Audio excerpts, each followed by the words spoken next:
session 6, which is the second part of the first part, which we heard in the morning. So global international views. We're gonna listen to Mr. Vincenzo Acquaro and Ms. Adriana Alberti, both of them coming from the UN. So I would like to invite them on stage. If you can join me. Yeah, we see Vincenzo already. We know that they were waiting there, so we're a couple of minutes late in the agenda, but they were waiting there prepared with their presentation. So if you can also share the PowerPoint. Yes, thanks. Adriana will share the presentation. Okay. Okay, so we are almost ready to start. Sure. As we're waiting, let me just open it up what the topic will be. So global e-government trends, opportunities, and capacities needed in the post-COVID-19 age of digitalization. So this is the topic that they're going to cover. So waiting for the sharing from the side of Adriana. And as we're waiting for that, let me just also do, we have it. We see it in the edit mode. If you can just put it in the slideshow. Yeah, perfect. Okay. So we see Vincenzo, we hear him, we see the presentation, everything is good. Okay, perfect. So in this intervention today, in the first part, I'm presenting some global and regional trends on digital government based on our last edition of the United Nations e-government survey. The e-government survey is the flagship biennial publication of UNDESA on digital development, issued since 2003. It ranks the e-government development status of 193 UN member states, and it is used worldwide as a benchmarking tool and build government's capacity and provide a policy recommendation on e-government development. Next slide, please. The survey assesses the e-government according to a quantitative composite index called the United Nations E-Government Development Index, or EGDI. EGDI is based on 3 equally weighted sub-indices, namely the Online Service Index, or OSI, the Telecommunication Infrastructure Index, or TII, and the Human Capital Index, or ACI. The report presents a ranking based on 4 AGDI groups, very high, high, middle, and low AGDI, each of them further divided in 4 rating classes. Same rating class means same level of digital development. Next, please. At the global level, in 2020, 57 countries have very high AGDI in comparison with 40 countries in 2018. A total of 69 countries has high AGDI and 59 countries have middle AGDI. Only 8 countries have low AGDI compared to the 16 countries in the categories in 2018. So there is an improvement on that. Next slide, please. Europe has the most homogeneous e-government development. It has also the highest average AGDI compared to the other regions. On the 43 European countries assessed, 33 are in the very high AGDI group, with Denmark, Estonia, Finland, Sweden, UK, Netherlands, Ireland, and Norway in the highest global rating class. Next slide, please. This table represents the 33 countries in Europe with the highest AGDI value. I put this table so for record, so you can go through that when you look at the presentation offline. Next slide, please. Positive moves. The maps show at global level how the countries moved from one AGDI group to another since 2018. 42 countries recorded positive upward movement from a lower AGDI group to a higher one. 18 countries moved from the high to very high group.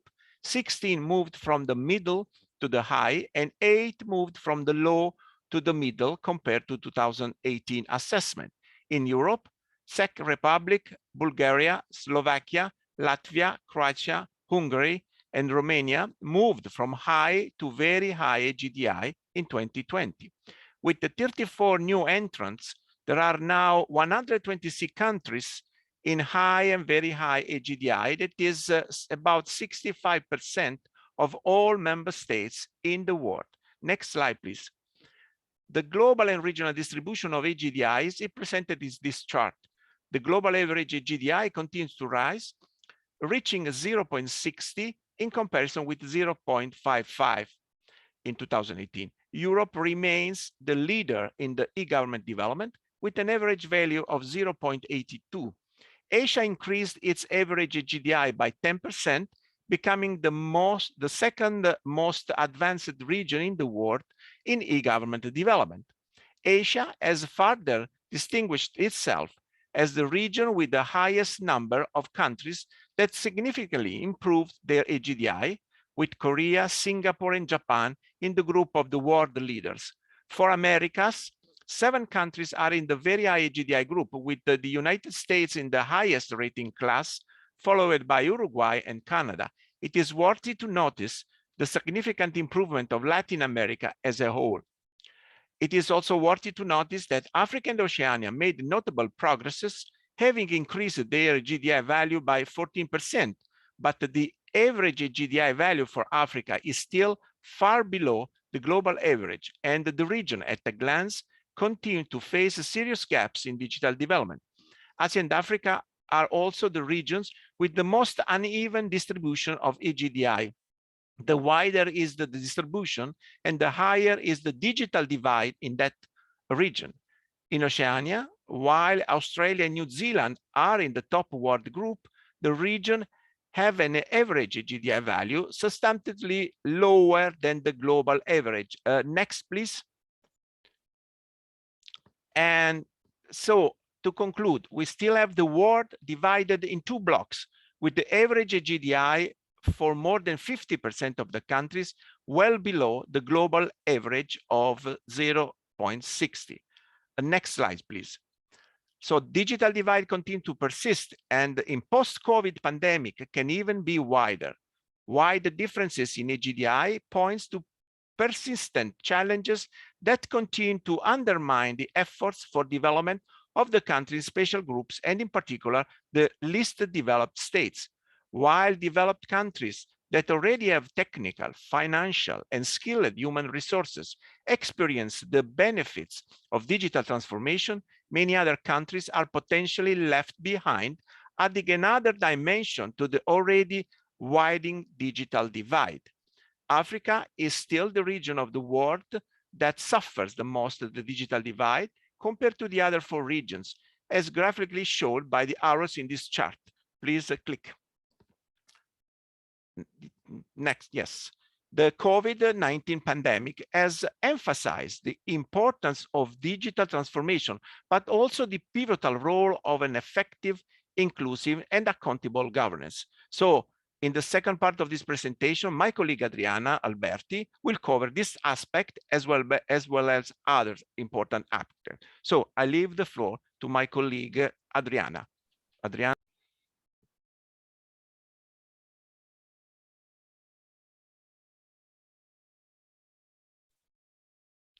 We can't hear you, Adriana.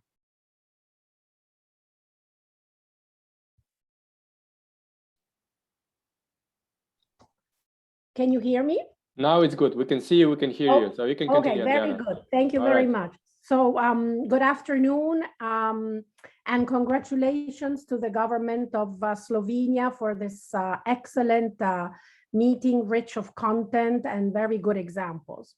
As highlighted by my colleague Vincenzo, and as governments are building back after the COVID-19 pandemic, which actually is still ongoing, it is clear today more than ever that strengthening the capacities of public institutions to promote digital government transformation is vital to address present and future crises. Indeed, while we see that the pandemic has disrupted the functioning of governments as a whole, many governments have accelerated the use of digital technologies to provide public services and social programs.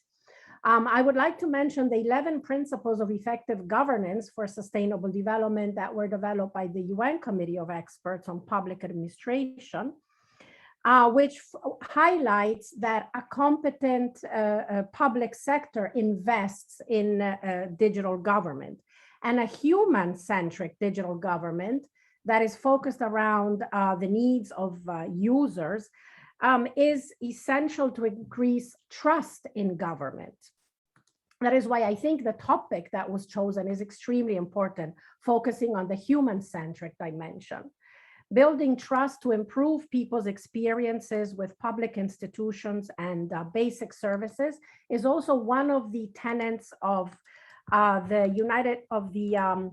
our common agenda, which the UN Secretary General has launched just recently in 2021.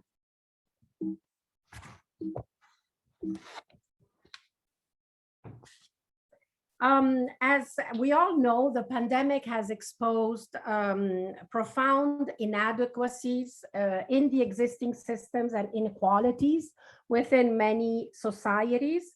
It has reversed development gains, and it has exacerbated the situation of vulnerable groups. And according to the UN Sustainable Development Goals Report 2020, it has caused the first increase in global poverty in decades. So as the pandemic has heightened the digitization of nearly every daily activity, as we heard also from previous speakers, new digital divides have also emerged, as highlighted by Vincenzo. And addressing these digital divides is imperative for all countries that are wishing to promote equality of opportunities, since leaving no one behind also means leaving no one offline. And I would like to really underline that digital inclusion is an imperative. It is no longer a choice. And a human-centric digital government transformation also needs to focus on a deep reflection of what type of communities we wish to live in, and how to govern societies based on values of inclusion, solidarity, social protection of vulnerable groups, and respect for our environment, as highlighted by the 2030 Agenda for Sustainable Development. We know that innovation and digital government are going to be increasingly important, and there were many good examples in this conference.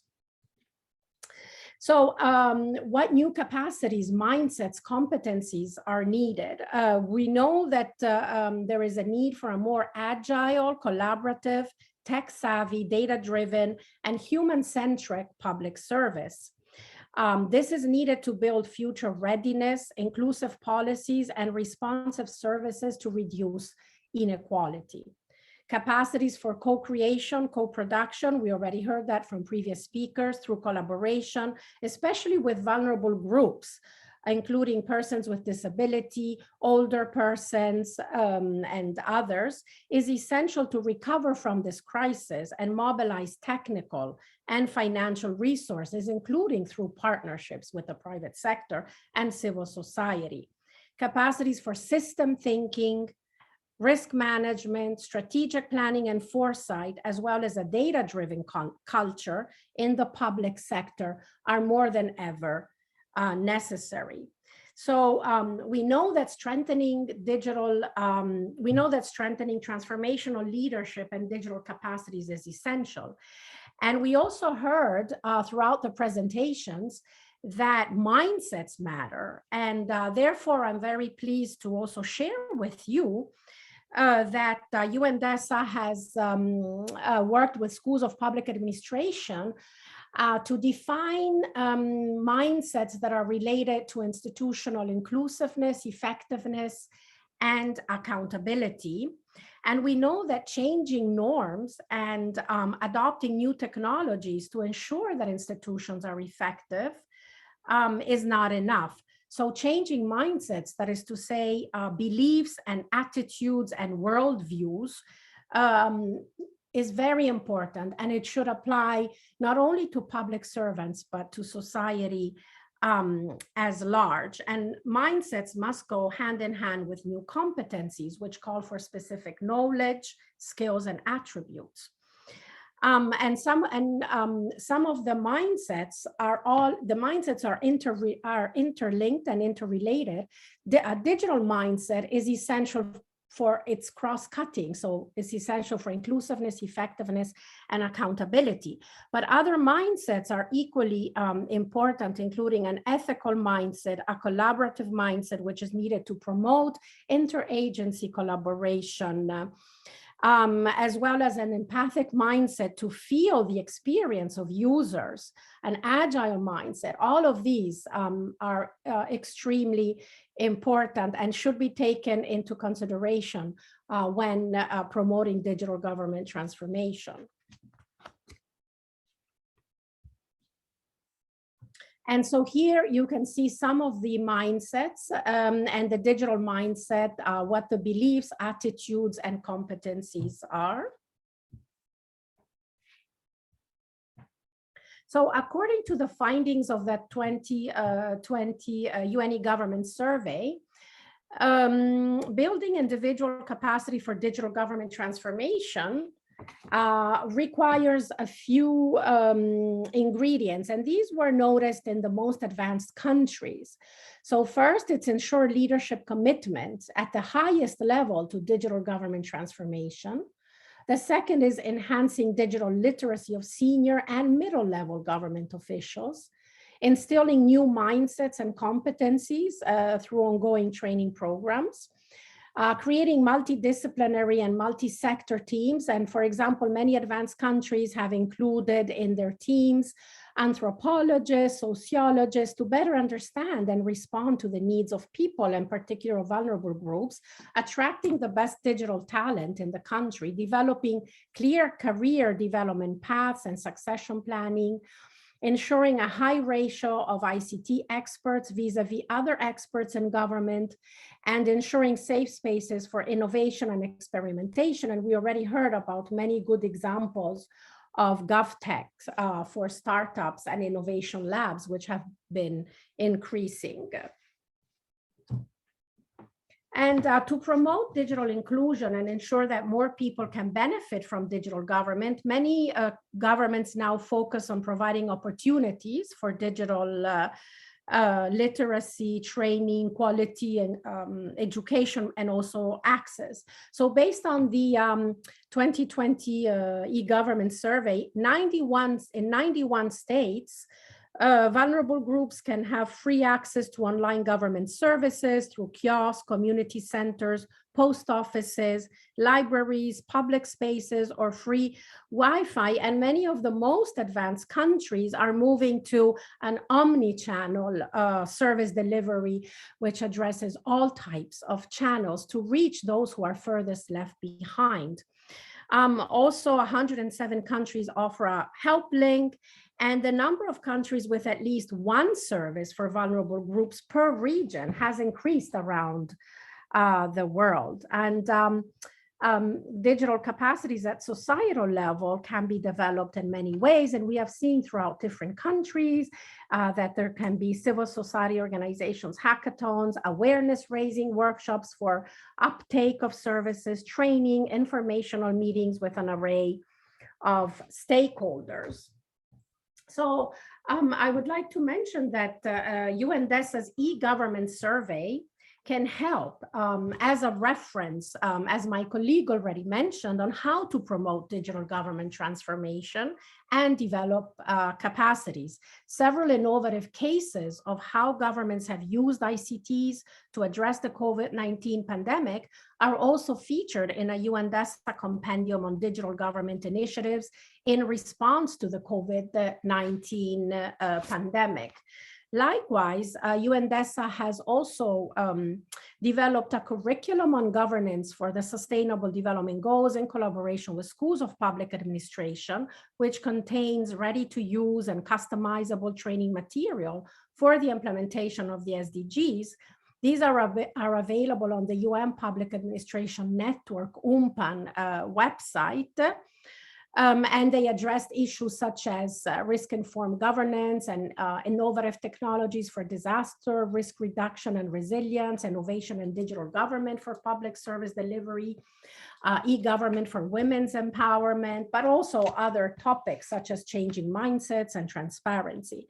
UNDESA has also recently published a book on how to change mindsets. in public institutions. And I'm happy to see that Nick, of course, is with us today, and he also authored one of the chapters. And the publication includes strategies and options for changing mindsets. So if you are interested, please visit the UMPAN. Finally, I would like to say that UNDESA stands ready to support countries in addressing the COVID-19 response and recovery, with a particular focus on Goal 16 of the 2030 Agenda and digital government transformation. Thank you very much for your attention. Thank you very much, Adriana, and also Vincenzo, for this overview from the other side of the pond, as we say. So we're sending you snowy greetings from Europe back to New York. So it's actually already dark afternoon here. We're going slightly into the evening as you guys are still starting.